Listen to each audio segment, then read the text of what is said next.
ನಮ್ಮ ಇವತ್ತಿನ ಈ ವಿಡಿಯೋದಲ್ಲಿ UUCMSನಲ್ಲಿ ಫಸ್ಟ್ ಸೆಮಿಸ್ಟರ್ ಸ್ಟೂಡೆಂಟ್ಸ್ ಯಾವ ರೀತಿಯಾಗಿ ಫೀ ಪೇಮೆಂಟ್ ಮಾಡಬಹುದು ಅನ್ನೋದನ್ನು ನೋಡೋಣ.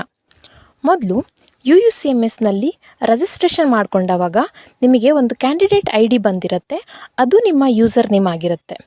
ನೆಕ್ಸ್ಟ್ ನೀವು ಏನು ಪಾಸ್ವರ್ಡ್ ಸೆಟ್ ಮಾಡ್ಕೊಂಡಿರ್ತೀರೋ ಆ ಪಾಸ್ವರ್ಡ್ ಥ್ರೂ ಲಾಗಿನ್ ಆಗಿ next UUCMS home page display ಆಗುತ್ತೆ.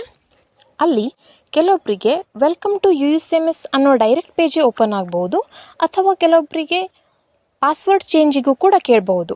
ಹಾಗಿದ್ದವಾಗ ಅಲ್ಲಿ ಹೋಮ್ ಅಂತ ತೋರಿಸುತ್ತೆ, ಹೋಮ್ ಮೇಲೆ ಕ್ಲಿಕ್ ಮಾಡಿ next create or view application ಅನ್ನೋ ಒಂದು ಪೇಜ್ ಡಿಸ್ಪ್ಲೇ ಆಗುತ್ತೆ, ಅದ್ರ ಮೇಲೆ ಕ್ಲಿಕ್ ಮಾಡಿ ನೆಕ್ಸ್ಟ್ ಮತ್ತೆ create and view existing application details ಅನ್ನೋ ಒಂದು ಪೇಜ್ ಡಿಸ್ಪ್ಲೇ ಆಗುತ್ತೆ.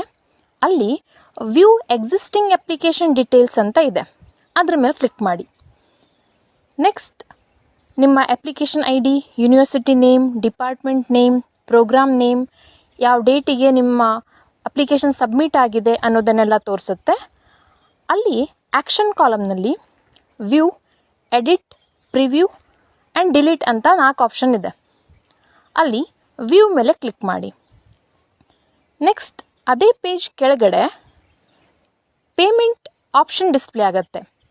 Payment fees, online or offline payment ಅನ್ನೋ 2 ಆಪ್ಷನ್ ಡಿಸ್ಪ್ಲೇ ಆಗುತ್ತೆ. ಅಲ್ಲಿ ಆನ್ಲೈನ್ ಅನ್ನೋದ್ರ ಮೇಲೆ ಕ್ಲಿಕ್ ಮಾಡಿ next payment details page display ಆಗುತ್ತೆ. ಅಲ್ಲಿ ಲಾಸ್ಟಿಗೆ ಕೆಳಗಡೆ ಪೇಯಬಲ್ ಅಮೌಂಟ್ ತೋರಿಸುತ್ತೆ. ಅದೇ ಪೇಜ್ ಕೆಳಗಡೆ ಪೇ ಅನ್ನೋ ಆಪ್ಷನ್ ಇದೆ, ಪೇ ಅನ್ನೋದ್ರ ಮೇಲೆ ಕ್ಲಿಕ್ ಮಾಡಿ next payment mode page display ಆಗುತ್ತೆ. ಪೇಮೆಂಟ್ ಮೋಡಲ್ಲಿ ನೀವು ಕೆಳಗಡೆ ಸ್ಕ್ರಾಲ್ ಮಾಡಿದವಾಗ UPI ಅಂತ ಒಂದು ಆಪ್ಷನ್ ಇದೆ, UPI ಮೇಲೆ ಕ್ಲಿಕ್ ಮಾಡಿ ನೆಕ್ಸ್ಟ್ ನೀವು ನಿಮ್ಮ ವರ್ಚುವಲ್ ಪೇಮೆಂಟ್ ಅಡ್ರೆಸ್ VPA IDಯನ್ನು ಎಂಟರ್ ಮಾಡಿ ಪೇಮೆಂಟ್ ಮಾಡಬೇಕು.